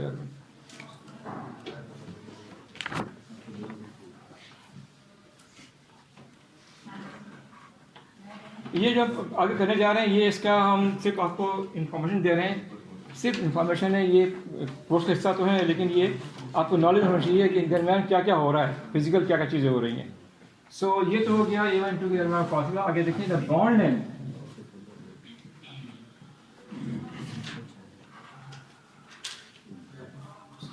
the bond length of 2 CC atoms, 2 carbon atoms, 2 carbon atoms। Sir ये 0.246 फॉर एवरी मटेरियल है? नहीं, फॉर सिर्फ कार्बन नैनो यार, क्या कैसे पढ़ रहे हो तुम? CMT पढ़ रहे हैं ना, सब मेरे को बात है बैठने, वो तो है ही नहीं इसमें, ठीक है। CC बॉन्ड इन C, एक C यहाँ है, दूसरा C यहाँ है, ठीक है, ये यहाँ डिस्टेंस का, ये यहाँ है, या ये एक C यहाँ है, एक C यहाँ, ये आपस में इनके दरमियान atom is given by B is equal to A √3। ये फॉर्मूले जाते नहीं, √3 जस्ट को इन्फॉर्मेशन दे रहा हूँ, 0.246 यहाँ के लिए ऊपर से हमने, और इसको √3 से डिवाइड कर दिया, और B की वैल्यू आ गई 0.142, ठीक हो गया। ये भी नैनोमीटर्स है। देखिए ये कितना छोटा क्वांटिटी है, इसको मेजर करने में किया यूजिंग इलेक्ट्रॉन माइक्रोस्कोपी, वो भी और फिजिकली उन्होंने चेक किया बाकायदा। आप कभी जाएँ, कभी तो आपको मौका मिले बाहर जाकर, तो बहुत मौका मिलेगा, पाकिस्तान में तो बहुत कम है, जो हाईली मैग्नीफाइड सिर्फ इलेक्ट्रॉन माइक्रोस्कोप है, ये बाकायदा गेंजिंग नज़र आती है वहाँ पर। ये जो हम बात करते हैं डिसलोकेशन और ये सारी बातें हम देख सकते हैं, बाकायदा आइटम एक सफ में लगे हुए सारे, एक क्रिस्टल के, एक आइटम गोल गोल गोल, फिर गोल गोल गोल, जैसे नमाज़ों की सफ़ेद नहीं इस तरह बनी होती है सारी, बीच में गैप होता है, बॉन्ड लेंथ जो होता है, ये तक देख सकते हैं आप। बल्कि अब तो यहाँ तक हो गए कि उधर से आइटम निकाल के इसमें दूसरे में उठा के डाल दो, यूजिंग वो AFM जो हम एटॉमिक फोर्स माइक्रोस्कोप है उससे AFM कराती है, एटॉमिक फोर्स माइक्रोस्कोप AFM। उससे आप क्या करते हैं, एक टिप होती है फाइबर की जो कि यूजिंग नेचुरल फोर्सेस जो वंडर वाला फोर्सेस है, तो उस पर टच करते हैं एटम, तो एटम खुद ही प्रोटेक्ट हो जाता है, और फिर उसको जाकर जहाँ रखना हुआ रख देते हैं, वो नीचे वो प्रेस कर देते हैं, तो नए मटेरियल डिज़ाइन होते हैं इस तरह से। जैसे मेरे PhD स्टूडेंट ने एक काम किया है, एक क्रिस्टल है बेरियम टाइटेनेट का, उसमें से बेरियम को चेंज किया डिफरेंट, एक ही बेरियम का एटम निकाल के उसमें स्ट्रॉन्शियम का एटम ऐड किया, और स्ट्रॉन्शियम का फिर डिफरेंट क्वांटिटी में डाला उसमें, तो नई नई चीज़ें बन गई, उसका 7 पब्लिकेशन आ गई। अब इंशाल्लाह वो कभी अपनी PhD उसकी हो गई पूरी, थीसिस भी सबमिट कर दिया उसने, डिफरेंट कब होता है जी। सर ये इंटीग्रेशन टारगेट के लिए यूज करते हैं, ये कैसे होती है मुझे नहीं पता, इंटीग्रेशन ये सर मैथ में जो पढ़ते हैं। मुझे नहीं पता, इंटीग्रेशन होगा, मैं एप्लीकेशन देखता सीधा, तो मैथ पढ़ा रहा है क्या करके जी सर। नहीं पाते भाई, विक्की बोलता है दूसरा इंटीग्रेट आगे बोलता है, मुझे क्या चीज़ है यार कोई नई चीज़ पढ़ के आते हैं गूगल से पढ़ के, मुझे पकड़ लेते हैं अब तो गूगल इतना तेज हो गया ना, टीचर को धोखा दे देता है।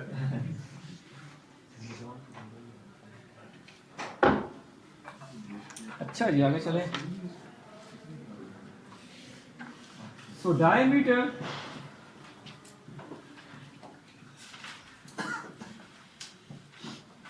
ये डायमीटर का निशान होता है, रखिए याद हमेशा। Diameter of CNT, carbon energy को मैं CNT लिख रहा हूं, is given by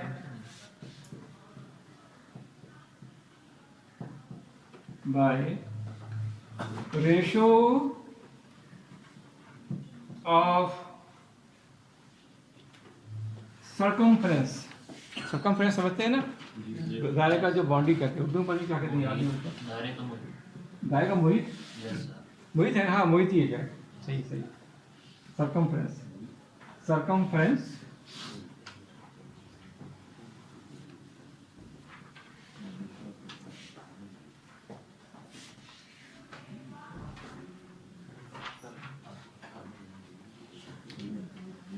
of the CNT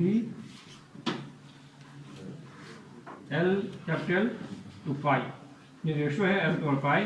then जो है ये जो आपको रेशो दिया है डायमीटर की, ये L बाई पाई, ये इसका सर्कमफ्रेंस है, इज इक्वल टू, बल्कि इसको लिखते हैं D। अच्छा ये नजर आ रहा है बच्ची आपको वहाँ से, पीछे वो जो करे बैठी है, देख रहे हो यहाँ से, ठीक है, ये इक्वल है DSCNT। इसको मैं बताऊंगा ये है क्या चीज, SCNT लिख तो दिया मैंने, लेकिन बताऊंगा ये है सिंगल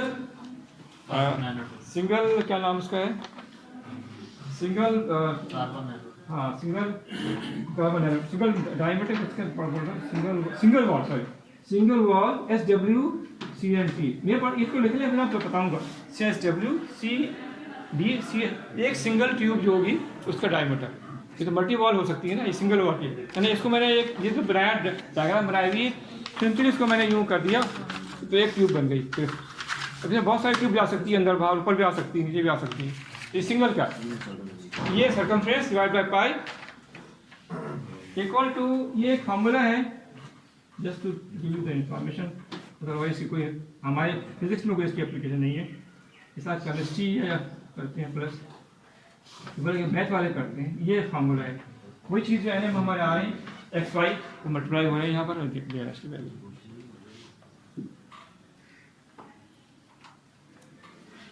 ये तो A में था, अब इंटू हम B में कर रहे हैं, ये A में आया, A यूनिट वेक्टर में दूसरा आगे लिखें, आगे लिखने इसके बाद ये लाइन दाया पैराग्राफ आगे, इन टर्म्स ऑफ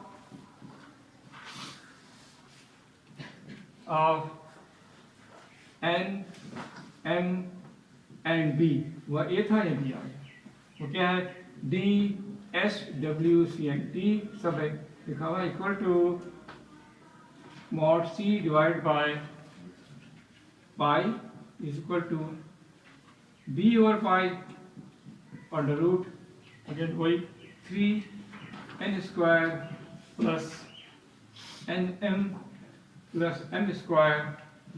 तो ये ख्याल है कि जो जितने फॉर्मूले ड्राइव हुए हैं ये सारे ड्राइव हुए हैं यूजिंग ग्रुप थ्योरी, तो हम जान ही रहे हैं, इसको छोड़ देते हैं। 14 15 क्या जी। अच्छा, इसका मकसद क्या था बताने का? इससे आपको इन्फॉर्मेशन देनी थी मैंने। ये हम वैसे भी आप देखा जाए तो आपको ये जो लिखा है मैंने, not included in your exam, ये होगा नहीं इन एग्जाम, लेकिन समझना नॉलेज होनी चाहिए। ये भी लिख ले साहब तक आसानी हो जाए। ठीक है, वहां तक, ये पूरा यहाँ तक आ गया। अच्छा जी, इसको हम यहाँ क्लोज करते हैं, इस चीज को यहाँ पर लेकिन ये अभी इसको देखते हैं। तब लिख ले पहले यहाँ तक के सवाल।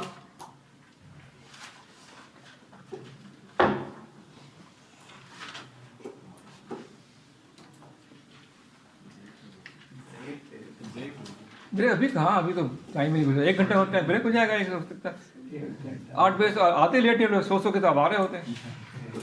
तो अब क्लास सही क्लास 8:15 बजे स्टार्ट हुई थी, 1.25 घंटे गुजरा है अभी। ब्रेक में करेंगे क्या आप लोग? बातें करेंगे, शो मचाएंगे हैं? नाश्ता करते नहीं है, शो मारते हैं जाकर, बुल पीते हैं, रेड बुल। वैसे टेस्ट रेड बुल की बोतलें खत्म हो जाएगी, वहाँ भी एग्जाम है एमसी में, वहाँ स्टॉक खत्म हो जाएगा लगता है। अच्छा, यहाँ तक तो क्लियर हो गया। आप देखिए, हम इसकी ये फिजिकल उसकी स्टडी करने जा रहे हैं, जो मैं डायग्राम बनाया है। इससे पहले कि मैं लिखूँ, एक समझ लीजिए एक चीज़। ये देखें, इसमें दो तीन तरह के स्ट्रक्चर्स हैं। ये देख रहे हैं स्ट्रक्चर, जिगजैग कहलाता है। लिखेंगे समझ नहीं, पहले सब दिखाएंगे। जिगजैग, ठीक है। ये क्या है? ये देखें, आर्म चेयर, कुर्सी बैठे ना आप दो वाली, तो ये कुर्सी बन जाती है आर्म चेयर। यहाँ भी एक आर्म चेयर, इधर भी एक आर्म चेयर, ठीक हो जाए। यहाँ क्या है? कुछ नहीं है यहाँ, जो नॉन सिमेट्रिक है, जिगजैग भी नहीं। कैरल, इसे कहते हैं कैरल स्ट्रक्चर। ऐसा स्ट्रक्चर जो कि m बराबर अब लिखेंगे, तो जिसमें सिमेट्रिक हो, जो इस डायरेक्शन में जो कि हो, मतलब समझे कि वो बी डायरेक्शन में हो, या लगते हैं यहाँ पर जब बी डायरेक्शन जा रही हो, दे आर जिगजैग। ये बी, सॉरी, ये ए में जाए जिगजैग, बी में जाए चेयर, और सी में जाए तो आता है कैरल स्ट्रक्चर। तो हम लिखने जाते हैं। अच्छा, इसमें देखिए, अगर मैं चाहता हूँ इसको मैंने कहाँ लिया था? एम कहाँ लिया हमने? नहीं लिया होगा। सर, इसको हम ये भी कह सकते हैं कि जब फोल्डिंग होगी अलोंग एक्स एक्सिस, तो वो जिगजैग होगी। जब हाँ, बिल्कुल सही है, बिल्कुल सिमेट्रिक होगी। चेयर है और अलोंग डायगोनल है, तो फिर वो चेयर है। सही कह रहे हैं, ठीक कह रहे हैं, सही है। अच्छा, हमने बताया था एन और एम लिया था ना, एन एक्स एंड वाई को लिया था, उसको लिखने जा रहे हैं। सो टाइप ऑफ सीएनटी, ये लिखने के बाद इसे लिखें, वो क्या है इसमें? पहला स्ट्रक्चर है जिगजैग, जिगजैग। वो क्या है? ये है, इसमें m बराबर 0।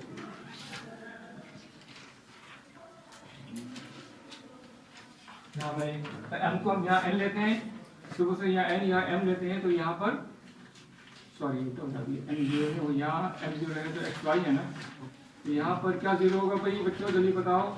nm है ना बस, तो यहाँ पर आपके पास x y 0 है, तो m0, m0 वाला हिस्सा आपके पास यहाँ आ गया। पुट करें जिगजैग, पुट क्या कर लें? आर्म चेयर,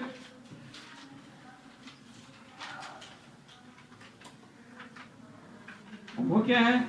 उसमें m इक्वल n। आप कह रहे हैं m इक्वल कैसे n हो गया? बताओ, m इक्वल कैसे n हो गया? एक बार लिखने पहले आगे डिस्कस करते हैं। Chiral vector, chiral form, chiral cube कर लें इसको। ये बराबर m equal to n, oh sorry m not equal to n। अब समझते हैं इसको। ये तो क्लियर हो गया कि m बराबर 0 हमारा क्लियर है, लेकिन इसमें ऐसे सारे पॉइंट जो कि इस डायरेक्शन इसमें होंगे, जिसमें मैं बताया था ना, ये इधर भी हो सकती है और इधर भी हो सकती है। यहाँ पर m बराबर n के है, यहाँ पर n बराबर n के हैं, ये सारे सारे जो होंगे ये फिजिकली देख जाएंगे तो ये आपस में सुपरपोज हो रहे होंगे, यूं भी होंगे और यूं भी हो जाएंगे। लेकिन अगर ये डिफर कर जाए इस तरह, चलो नहीं सुपरपोज करें, ये फर्क होगा इसमें तो आपस में।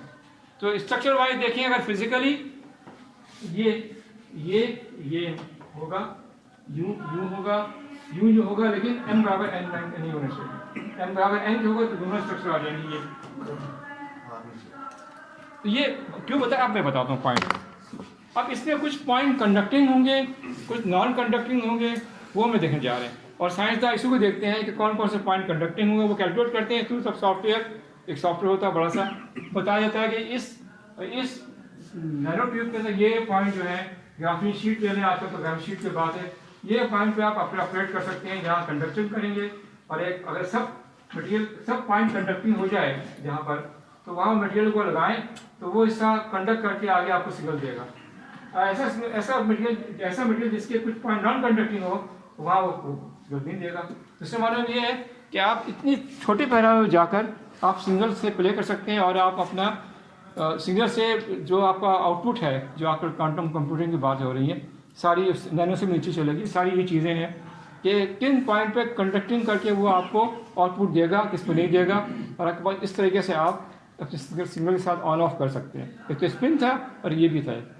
सही आर्म केयर नहीं समझ आया, ये डायगोनल में भी आर्म केयर हो सकता है? हाँ, वो मैं बता ही सकता है, पॉसिबल है ये, जब n बड़ा n की होगा, समझे ना। लेकिन इस काले आप बैठे ना आर्म चेयर के ऊपर, तो ये दो आपके वो ये साइड है, ये आपकी गद्दी है, ठीक है, गद्दी मशीन। ये ऐसा में फिजिकल बताना मुश्किल हो रहा है मुझे। इसमें एक तो एक पॉइंट ये वाला भी इस तरह वाला एक तो है, दूसरा ये भी इस तरह भी बराबर होगा।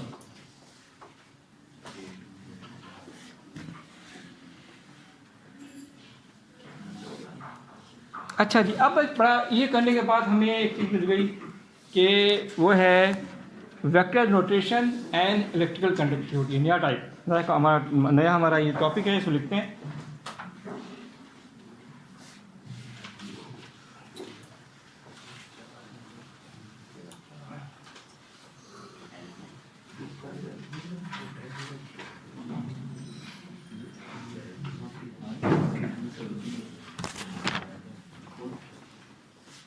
अच्छा जी, वेक्टर नोटेशन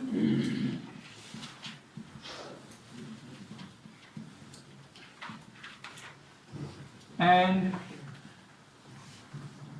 electrical conductivity.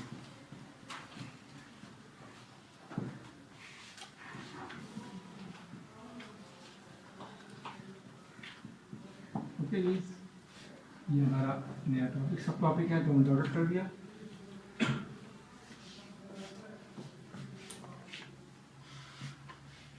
अब मैं स्टेप दूंगा, not all CNT conduct electricity.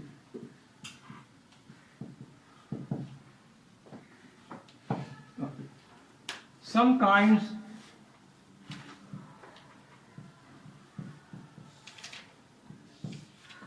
semiconducting,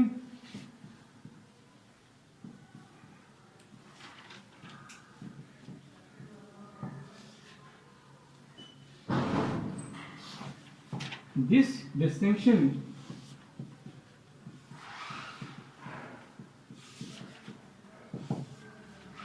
between the two kinds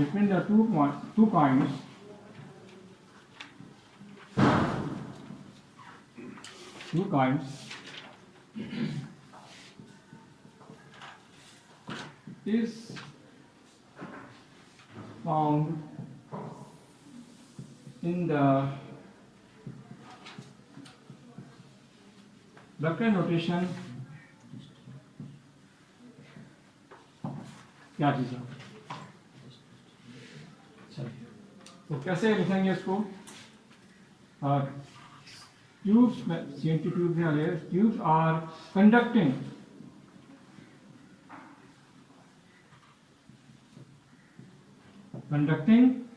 if n minus n or n minus n is a multiple of 3, that is n minus m is equal to 3q, or q is an integer, q is an integer. ये difference निकालने का ये इसके बराबर आता है, तो आपके पास वैल्यू जो है जो होगी, मिसाल के तौर पर क्या है वो बनेगी, मैं पहले लिख लें फिर जाते हैं। तो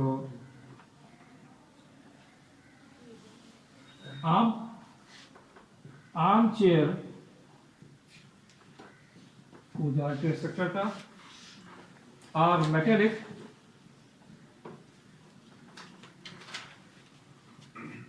because सर एक कायरल शेप में अगर हम इक्वल टू n आ लेते नहीं m को सिमेट्री हो जाएगी ना, तो आएगा नहीं हमेशा m is not equal to n होगा, लिखा था ना मैंने कायरल को, वो कह रहे नहीं होगा ना, देख बता इस सोच में हो कुछ चक्कर चला रहा है कुछ अच्छे से ख्याल दे, अच्छा ख्याल आया था, ठीक है बिल्कुल, तो ठीक बात, अच्छा ओके जी।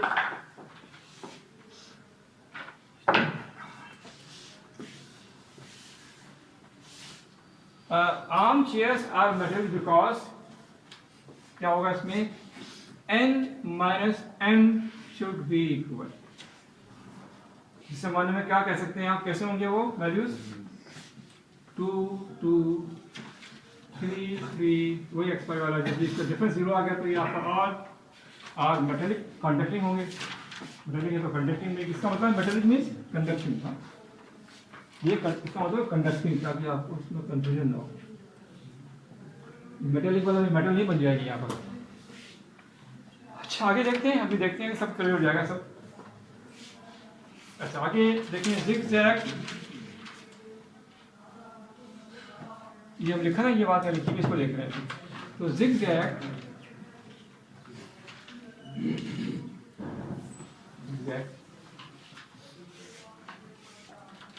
with n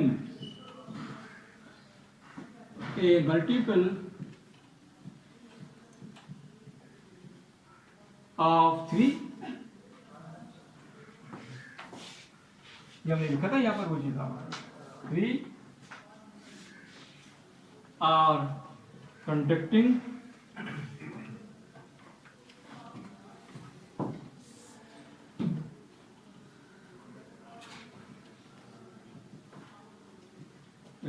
क्या है, for example 6 0 9 0 12 0, they are multiple of 3, ठीक है, 3 2 6, सर ये मल्टीपल ऑफ 3 क्यों है, ये मैंने बताया ना, ये सब सिमेट्री से निकाला है यूजिंग ग्रुप थ्योरी, इसका फिजिकल जो वैल्यू मुझे पता क्या है, ये फॉर्मूले से निकले, और ये पता चल जाएगा इससे कि जब वैल्यू रखते जाएंगे तो ये सारे पॉइंट ब्लॉक कंडक्टिंग मिलेंगे आपको, मल्टीपल पॉइंट। कुछ बोलो, हाँ बोले, बताएं, बिल्कुल बताएं सर। मुझे जो समझ आया मैं सर, ये मल्टीपल ऑफ 3 का मतलब ये है कि 1 कार्बन सेकंड 3, ये 3 कार्बन के साथ मिलके मल्टीपल्स ऑफ 3, या यहाँ तक ये लेयर होगी, वैसी बात एग्जांपल सही है, यूं एक लेयर होगी, या लेयर यूं होगी, या यूं होगी, कंप्लीट लेयर्स हैं। मुझे जो समझ आया 1 2 3 कार्बन का, ये भी सही, ये भी ठीक है, ये भी ठीक है, और जो दूसरा इसका था क्वेश्चन, कौन सा था, n माइनस, यही बताया उसने, n minus m is equal to 0, नहीं है कौन सा था दूसरा क्वेश्चन, यही सब, यही सवाल है, तो सवाल ही ठीक है, समझ आ गई ना, ध्यान में सही आ गई। अच्छा ये पॉइंट हो गए। अच्छा ये मैं फिर बता रहा हूँ क्यों पॉइंट सवाल कर रहे हैं फॉर प्रैक्टिकल एप्लीकेशन। अभी हम सिर्फ मैथमेटिकली कर रहे हैं और ये हम ऐसे नहीं करेंगे गिनिंग में पकड़ते वहाँ पर, तो वहाँ तो कुछ बताएगा आपको सॉफ्टवेयर ये पॉइंट है किस तरह। अच्छा थोड़ा पहले फिर आगे बताते हैं। एक हो कायरल ट्यूब,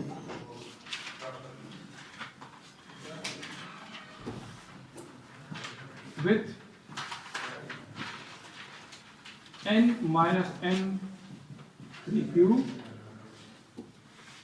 are conducting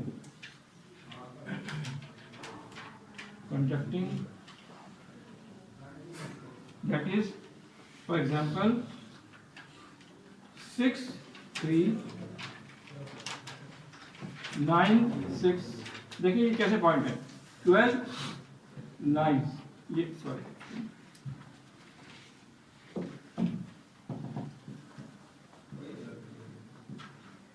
ये सारे पांच जो होंगे ये सारे इनसिमेट्रिक है, देखें सिमेट्रिक नहीं होंगी, पैरेलल होंगे।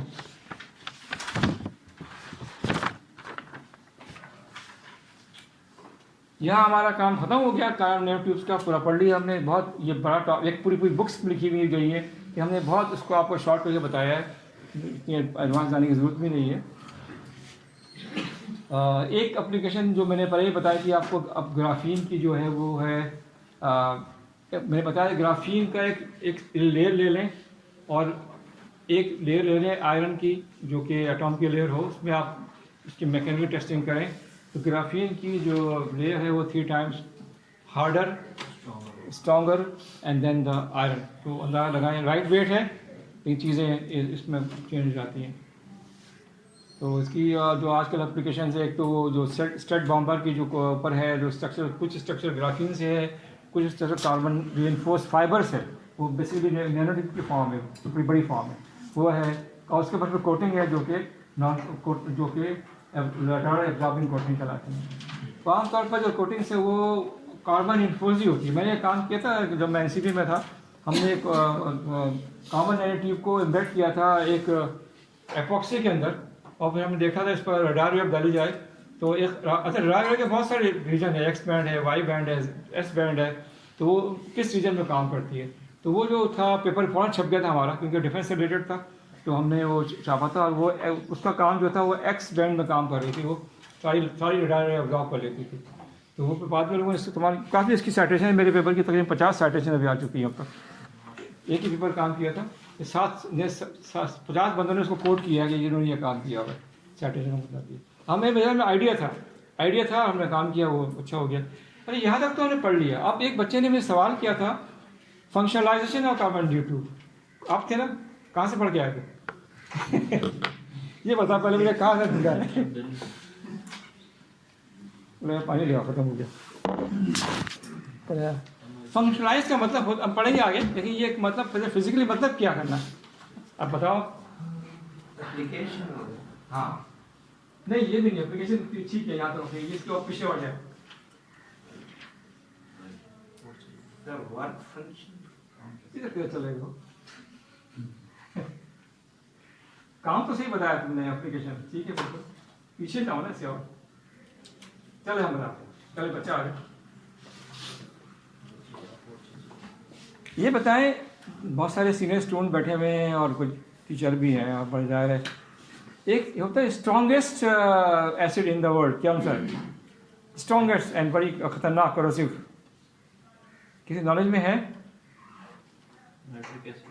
नहीं नहीं, वो तो आम है, सबको पता है। किधर हो? सोचने में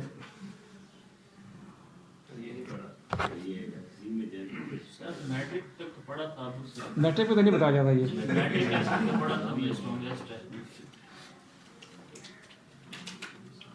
नाइट्रिक एसिड अब देखा नहीं आपने? नाइट्रिक हमने केरल में देखा है, उबलता है। ये तो आम जो बर्तन में होता है ये तो कुछ भी नहीं है, वो उससे भी ज़्यादा खतरनाक होता है। वो नाइट्रिक एसिड होता है, वो उसको रखा जाता है आम उसमें नहीं है, आम लोहे में नहीं, उसका एक स्पेशल स्टील होता है, इस पर रखा जाता है, या स्पेशल उसकी मटेरियल होता है, उसे कहते हैं fuming nitric acid. Fuming nitric acid होता है जो आप देखेंगे उसको उबल रहा होता है, वो बाकायदा ये तो खोलेंगे ना उबल रहा है, इतनी खतरनाक चीज़ है वो। फ्यूम देता है बाकायदा। वो हमारे केरल में इस्तेमाल होता है, जो आपका गौरी का फ्यूल जो है ना, जिससे आप इससे जाता है लिक्विड फ्यूल, उससे भी इस्तेमाल होता है नाइट्रिक एसिड। नाइट्रिक एसिड और मिट्टी का तेल को जब रिएक्ट कराते हैं आपस में, मिट्टी का तेल क्रैक होने के बाद आपका जो लिक्विड फ्यूल बनता है वो गौरी का बनता है।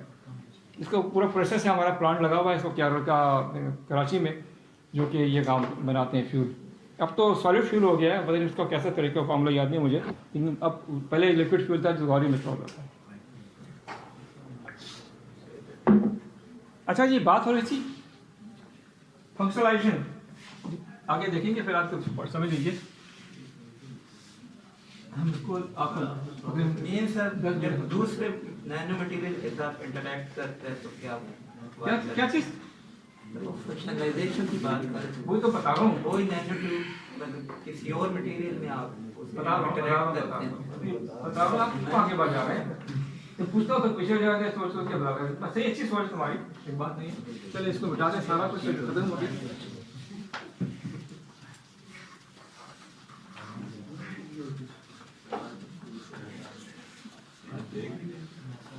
ओके जी,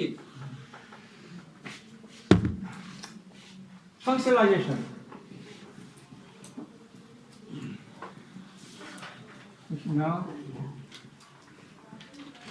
इसको बता सुन लीजिए। फिर आज हमारा क्यूज है, बच्चों ने रेड बुल पीना है, बच्चों ने उछलना है तेज दिमाग, तो ये आप फंक्शनलाइज हो गए काम के लिए किसी ना, और स्ट्रांग हो गए किस काम किसी काम के बारे किस बनाने के लिए हम उसको कहते हैं ये काम जैसे सपोज करें कार्बन न्यूट्रल के बाद, कार्बन वैसे तो न्यूट्रल है, आप कुछ भी कर ले इसको असर ही नहीं होगा, ठीक है जी। इसमें इवन स्ट्रॉन्गर एसिड जो है, बल्कि जो नाइट्रिक एसिड की बात कर रहे हैं, सल्फ्यूरिक की बात कर रहे हैं, HCl, इस पर असर नहीं होता। कैसे असर करते हैं उसका तरीका बताता हूँ, वो मैं नोट्स में नहीं लेकिन बताता हूँ। किसी चीज़ को किसी काम के लिए तैयार करना उसे कहते हैं फंक्शनलाइजेशन, ठीक है ना। मिसाल के तौर पर कार्बन नैनोट्यूब इनएक्टिव है, वो कहीं पर भी रिएक्ट नहीं करेगी, उसको बनाना चाहिए, तो उसके लिए हम इस्तेमाल करते हैं क्या ने बल्कि NCP में मैंने इस्तेमाल किया था, उसका नाम है, अब नाम आएगा तो अब समझ आ जाएगा आपके, उसका नाम है,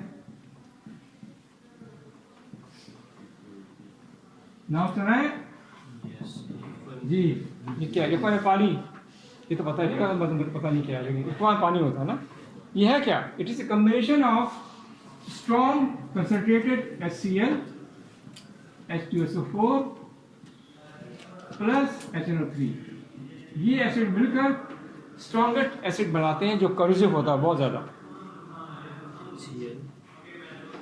अच्छा, अब देखिए किसी चीज़ को फंक्शनाइज करने के लिए कुछ करना होता है ना, कुछ उस पर कुछ रिसर्च करनी, उसको कुछ रिएक्ट करना होता है ताकि उसको कुछ पॉइंट बन जाए जहाँ पर रिएक्ट होता हो, ठीक है। तो कार्बन नैनोट्यूब्स को बनाने के बाद हम पहले उसको बनाएंगे, बनाने के तरीके हम पढ़ेंगे इंशाल्लाह अपने नेक्स्ट चैप्टर में, टेक्निक्स फॉर जो हम पढ़ेंगे आगे वो वहाँ पर देखेंगे। तो ये एक्वारिया के अंदर ये नैनोट्यूब डाली जाती हैं और उसको 2-3 घंटे तक रख के ना फ्यूम में उबाला जाता है।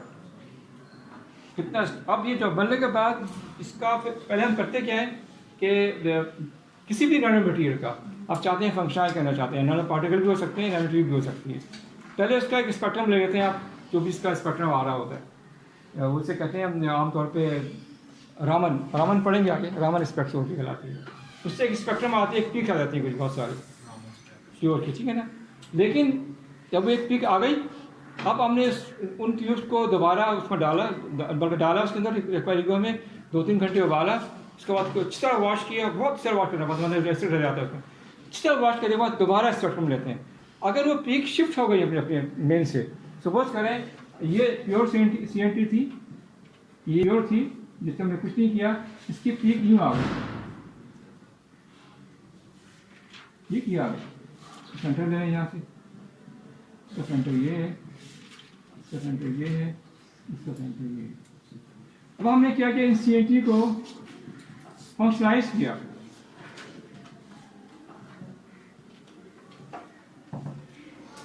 अब क्या हुआ, अब आपका नेगेटिव ट्रेस आई और शिफ्ट हो गया साइड है ना, ये इस तरह हो गई,